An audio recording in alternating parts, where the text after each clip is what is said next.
මේ වචනයක් ගන්න. island first ලා දුලබයි. maths island first tamil ළමයි. කතා කරන්න බෑනේ. අපේ පන්තියෙත් නෙමෙයි. කතා කරොත් ඔයාලට තේරෙන්නෙකුත් නැහැ. එතකොට බය ඔයාට අදාළ maths island first උයි bio island first උයි විතරයි. මේ ඉන්නේ bio island first. මේ කියන වචනයක් ගන්න island rank එකක් දාන්න කෙනෙක්ට මේ result එක හොඳ result එකක් දාන්න කෙනෙක්ට උපරිමෙන් වටිනවා.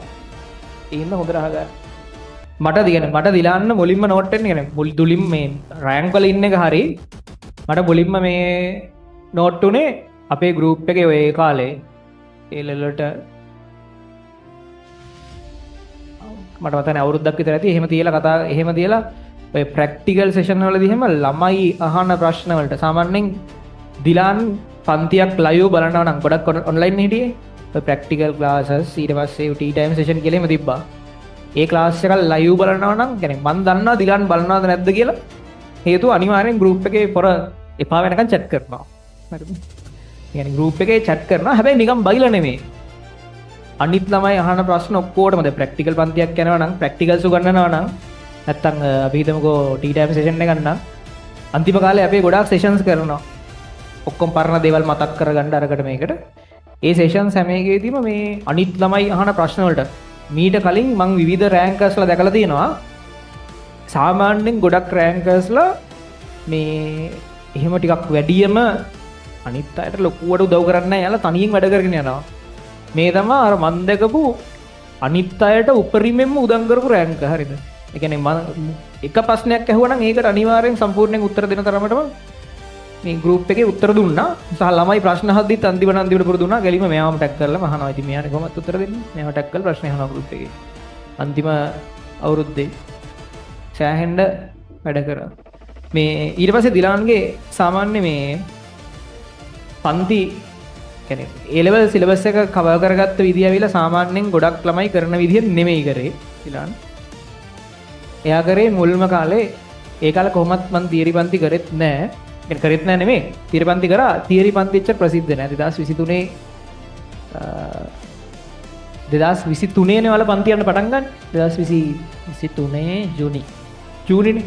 අහේනියනේ හරි ඒ අහේනිය අර ජීවිතේට කවදාවත් අයිලන්ඩ් ෆස්ට් කෙනෙක් ඉඳලා නැති ගුරුවරයෙක් හරි එහෙම අයිලන්ඩ් ෆස්ට් කෙනෙක් ආවම පස්සේ ඉතින් ඒක ගහලා පොඩ්ඩක් ඉතින් අර Tamanට හිමි වෙලා තියෙන අර S එකකට උගන්වන්නේ C එකකට උගන්වන්නේ හරි කියලා ඒ ළමයි අතරේ ගිහිල්ලා තියෙන මතය පොඩ්ඩක් හදාගත්තට එහෙම අවුලක් නැහැ මට ඒකට තරහක් නැහැ හැබැයි වංචා කරන එකට මං කැමති නැහැ 2023 ජූනි පන්ති යන්න පටන් ගනිද්දි අන්තිම රිසල්ට් ඇවිල්ලා තියෙන්නේ 2022 නෙමෙයි 2022 රිසල්ට් ඇවිල්ලා නැහැ එතකොට දැන් ඔයාලා 2028 පන්ති පටන් ගනිද්දි 2025 රිසල්ට් ඇවිල්ලා නැහනේ ඒ වගේ තමයි එයා පන්ති පටන් ගන්නකොට 2022 රිසල්ට් ඇවිල්ලා නැහැ ඒක 21 තමයි රිසල්ට් ඇවිල්ලා තියෙන්නේ 21 කියන්නේ අපි රිවිෂන් පන්ති කරපු කාලේ. ඒතර එහෙම තියරි පන්ති වලට අපේ නමක් ප්‍රසිද්ධත් නැහැ.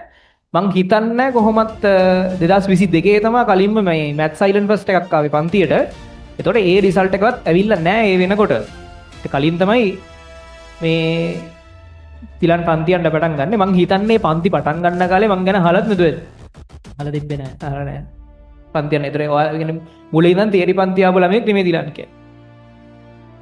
ඒ කාලේ මම දන්නේ නැහැ කොහොමත් අපේ පන්ති වල ඒ කාලේ දැන් නම් මුලින් ඉඳන් ළමයි ගොඩක් ඉන්නවා හෝල් පිරෙන්න ඒ කාලේ අර රිවිෂන් නේ ප්‍රසිද්ධ තියරි වලට දන්නේ නැහැ දිලන්ගේ ඉස්කෝලේ ඇටෙන්ඩන්ස් 87යි කියලා මට කවුරු හරි කිව්වා 87 කියන්නේ දැන් වර්තමානයේ හැටියට ඉස්කෝලෙන්ම වැඩිම හෝ දෙවෙනියට තුන්වෙනියට වගේ වැඩිම ඇටෙන්ඩන්ස් එකක් ඇති මට හිතෙන විදිහට මේ දැන් ළමයි යන විදිහත් එක්ක තාම හොඳ ඇටෙන්ඩන්ස් එකක් ඒක ඒකේ වෙලා තියෙන්නේ දැන් ඒ අයියා අවුරුදු දෙක සිද්ධිය සරලව කෙටියෙන් මෙච්චරයි. හරිද?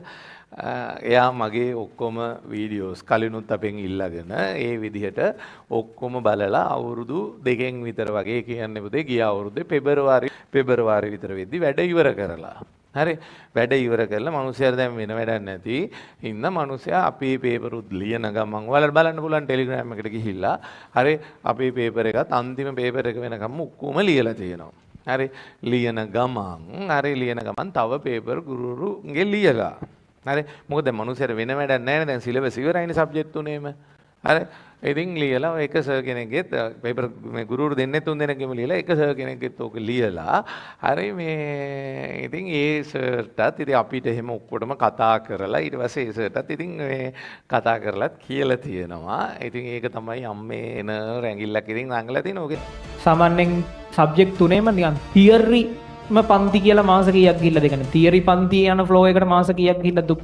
ෆිසික්ස් වල ගත්තොත් නම් කාර්ය ශක්තිය වගේ මාස 4-5ක් ඒ මාස උපරිම 6ක් වගේ මාස 6ක් වගේ තමයි තියරි පන්ති ගිහිල්ලා තියෙන්නේ ඒ ලෙවල් වලින්.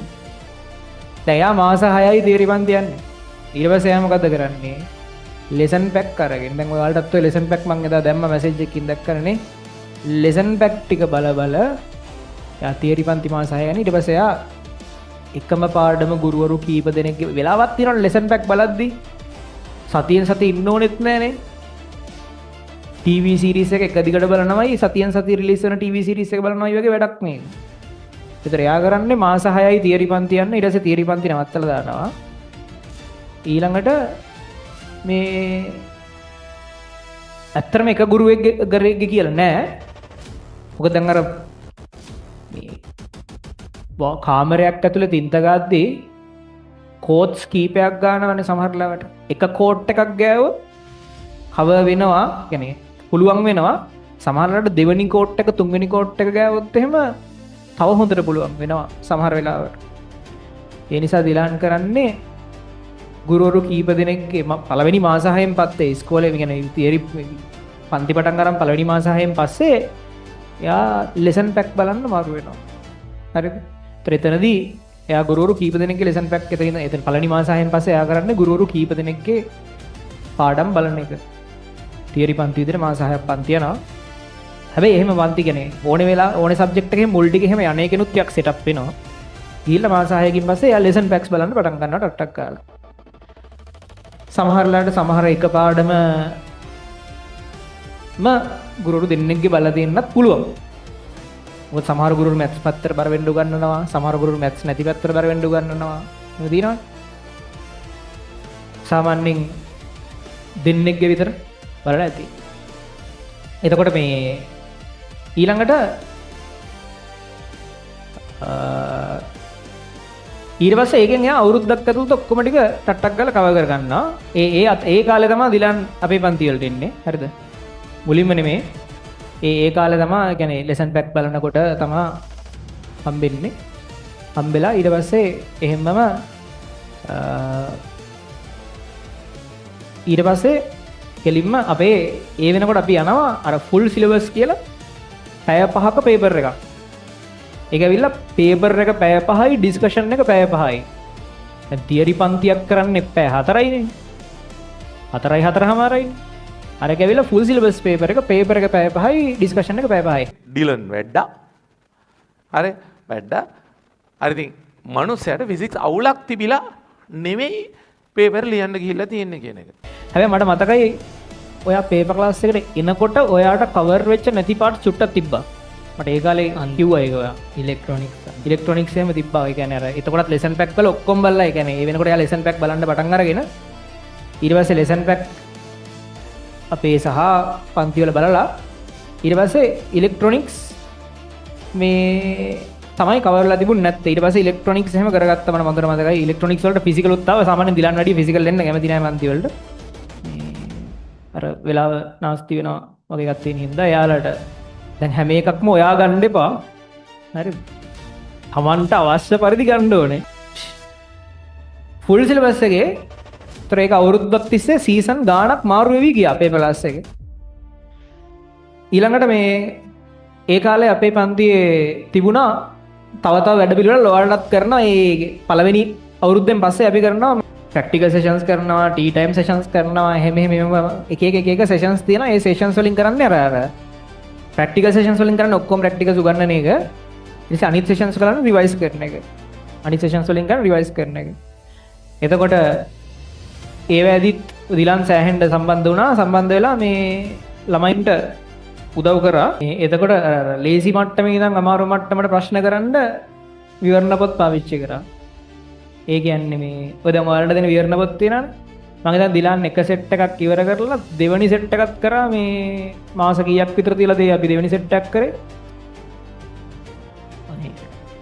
ඒබස් පටන් ගත්තේ 4ක් තියලා එතකොට මාස 3ක් වගේ තියෙන්නේ. මාස 3ක් වගේ දීපි ආයි සැරයක් පොත් සෙට් එකක් කරා. ඒ කියන්නේ විවරණ පොත් සෙට් එක ආයි කරා මුලින් ඉඳන් පොත් 40. හරිද? මේ සෙට් එක.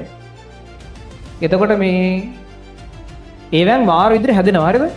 අන්තිම අවුරුද්දේ කොහොම තමයි කරේ ඉගෙන ගන්නද සාමාන්‍යයෙන් අපේ පන්ති අන්තිම කාලේ කරගෙන යන වැඩ ටිකක් තියෙනවා ඒ තමයි ප්‍රැක්ටිකල්ස් ටික ඔක්කොම කරන එක ටී ටයිම් වලට කරන එක ටී ටයිම් කරන එක ඔය වගේ දේවල් අන්න ඒ වගේ එක්ස්ට්‍රා ප්‍රෝග්‍රෑම්ස් ගැන කියන්නේ ඒ එක්ස්ට්‍රා නෙමෙයි ඒ වගේ ප්‍රෝග්‍රෑම්ස් ගැන මොකද්ද හිතන්න දිලා මේ ප්‍රැක්ටිකල් මේ සෙට් එක ගත්තොත් එහෙම මේ ගිය අවුරුද්දේ දාපු ටික ඔයගොල්ලෝ මේ දැන් මේක 28 නේ 28 නේ ඕගොල්ලෝ වැඩි ගැන ලොකුවට දැනගත් නැතුව ඇති මේ 26 27 කට්ටියට නම් දැන් දැකලා ඇතිනේ මේ YouTube එකේ ෆ්‍රී දුන්නා ඒ ප්‍රැක්ටිකල් සෙට් එකම මේ ඒ ටිකේ තියෙනවා අර ඒ ප්‍රැක්ටිකල් 40 ගානක් 42ක් තියෙනවා ඒ සෙට් එකම පිළිවෙලට ඒකේ ඉගෙන ගන්න තියෙන තියරියයි ප්‍රශ්න ටිකත් එක්ක මේ ෆුල්ම ඩිස්කස් කරලා තියෙනවා එතකොට ඒ සෙට් එක අන්තිම වෙද්දිත් ඔයගොල්ලෝ ළඟ තියෙනවා අර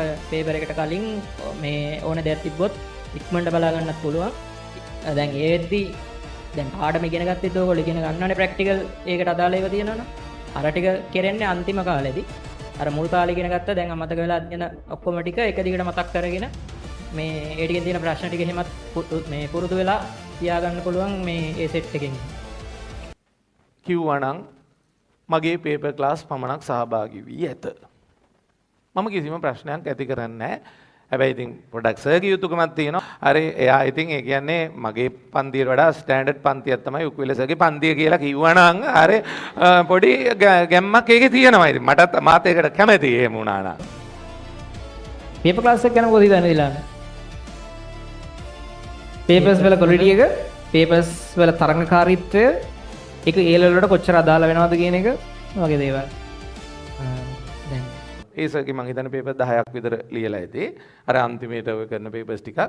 ඒකේ ඩිලන් ලියපු පළවෙනි පේපර් එකේ හරි ලකුණු 91.25. මම පටන් ගත්තේ ෆුල් සිලබස් පේපර්ස් වලින්. එතන 20ක් තිබ්බා. ආයේ ෆයිනල් පේපර්ස් නුයි ගෙස් පේපර්ස් නුයි එතන 16ක්. කොම ඒ සෙට් එකනේ මම අන්තිම අවුරුද්දම ලියාගෙන ගියේ. ඔතන ෆුල් සිලබස් පේපර් එකේ මම ලියන්න පටන් ගත්තේ දෙවෙනි පේපර් එකේ. ඒකේ මට තිබ්බේ 81යි. ඒක තමයි වැඩිම ලකුණ. ඒ පේපර් එකට. මේ එතන දෙවෙනියට මට මතක විදිහට කොහොම 6-7ක ගැප් එකක් තිබ්බා. එතකොට අර ඒ පේපර්ස් එහෙම මේ ලේසි වැඩි කියලා එකක් නෙමෙයි. ඒ ලෙවල් වලට එන විදිහට වඩා අමාරු මට්ටමට තියෙනවා. මේ MCQත් එහෙමයි, එසෙත් එහෙමයි, ස්ට්‍රක්චර්ඩ් එසෙත් එහෙමයි. එක්ක ළමයා බොරුවක් කළා නැත්නම් පේපර් එකේ ක්වොලිටිය මදි 98.25 බං ඒ ලෙවල් වලවත් මොකෙක් ගන්න නැහැ. හරි 1 කීයද ඊළඟ ප්‍රශ්නේ අහනවා 5 කීයද ඒත් මොනවා හරි පොඩි හරි වැරද්දක් වෙලා ටිකක් ලකුණු අඩු වෙන්න chance එකක් තියෙනවනේ පුතේ. ෆිසික්ස් පේපර් එකට ලකුණු 98.25 ගන්නවා කියන්නේ එක්ක ළමයා මංචාවක් කළා නැත්නම් වෙන මොකක් හරි සීන් එකක් නේ. ඉතින් මේ පළවෙනි පේපර් එක ලියද්දී මම හිතුවා මෙයා තමයි ඒතකොට මට හිතෙන විදියට පුතේ නීති අනුකූලව එක වෙන්න ඕනේ. මේක ඉතින් වෙන්න බැරි අතාත්වික ලකුණක් නේ. හරි ඉතින් ඇත්ත කතාව පළවෙනි පේපර් එක ලියද්දිත් ලකුණු මෙච්චරක් තියෙන එකෙක් කියන්නේ උට ඇත්තටම ෆිසික්ස් පුළුවන් එකෙක් නේද? හරි. ඉතින් ඒ සර් හරිනම් කෘතඥ වෙන්න ඕනේ. හරි අවුරුදු 2කමාරක් තිස්සේ අපි ෆිසික්ස් උගන්නලා තමන්ගේ පේපර් ක්ලාස් එකට ඇවිල්ලා ලියන පළවෙනි දැන් මට ලැජ්ජ නැහැනේ පුතේ. ඇත්තම කතාව වෙන කාගේ හරි ගුරුරෙක්ගේ පන්ති යන ළමයෙක් ඇවිල්ලා මගේ පේපර් එකක් ලියනවා. ලියලා පළවෙනි පේපර් එකෙන්ම ලංකාවේ පළවෙනියා වෙනවා මගේ ලිස්ට් එකේ. මගේ රෙදි ඉල්ලේනේ. ඇයි මම මෙච්චර කාලයක් තිස්සේ මගේ උන්ට ඒක උගන්නලා නැහැ මගේනේ. පේපර්ස් අර ලේසි වැඩි කියලා එකක් නැහැ මේ ඒ ලෙවල් වලට වඩා ටිකක් අමාරු ලෙවල් එකකට තියෙන්නේ මොකද ඒ ලෙවල් වලට වඩා අඩු ලෙවල් එකකින් කරලා වැඩක් නැහැ. ඒක කොහොමත් වැඩක් නැහැ. ඉතින් ඒ ලෙවල් වලට එන්නේ ඊට වඩා අමාරු එකක් නේ. ඒ ලෙවල් වලට වඩා අර සෑහෙන අමාරුම දේවල් කරලා වැඩකුත් නැහැ. මොකද ඒ වගේ ඒවා ඒ ලෙවල් වලට කීයටවත් අහන්නේ නැත්තම් මේ ඒ ලෙවල් වලට පුළුවන් තරම් ළඟින් යන ඊට ටිකක් අමාරු විදිහට තිබ්බනම් හරි එතකොට මේ ඒ ලෙවල් වලට ගියහම තේරෙනවා මේ ඕක කොයිතරම් ලේසියෙන් ඒ ලෙවල් පේපර් එක කරගන්න පුළුවන්ද කියලා. හරි. ඊට පස්සේ මේ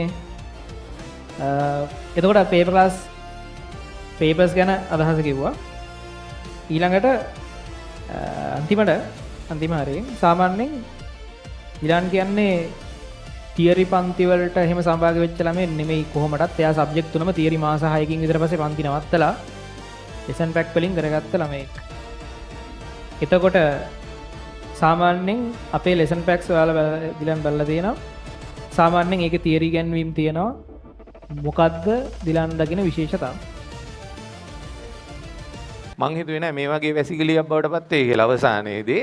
හරි මේ නෑ ඇත්තටම එහෙන ගඳයි. අපිත් මේ අන්තිමේදී ගඳ කුඩකට එකතු වුණා වගේ ගුරුවරයා කරපු වැඩේ. හරි. ඒකේ දැන් තියරි උගන්වද්දි දැන් ගොඩක් අයට දැන් ඕගොල්ලෝ පාඩම දැන් මුල් පාඩම් ඉගෙනගෙන ඉඳි ඒකෙදි තේරෙනවා ඇති අර අඩුම මට්ටමේ ඉන්න කෙනෙක් වුණත් තේරෙන විදිහට පටන් අරන් අන්තිම වෙද්දී හොඳම ලෙවල් එකට ගිහිල්ලා ඉවර කරන විදිහට තමයි මේ පාඩම් ටික කරගෙන යන්නේ. ඒකට ඔය පළවෙනි පාඩමෙත් එහෙමයි අන්තිම පාඩම වෙද්දිත් ඒ විදිහ එකම විදිහට තමයි යන්නේ. ලේසිම විදිහට පටන් ගන්නවා ඕනෙම මට්ටම කෙනෙක්ට තේරුම් ගන්න පුළුවන් විදිහට අපහු ඉවර වෙද්දී අර අමාරුමයි කියන්නේ හොඳටම වැඩ පුළුවන් කෙනාටත් හිතන්න දෙයක් ඉතුරු වෙන විදිහේ දේවල් වලින් තමයි අන්තිමට ඉවර වෙන්නේ.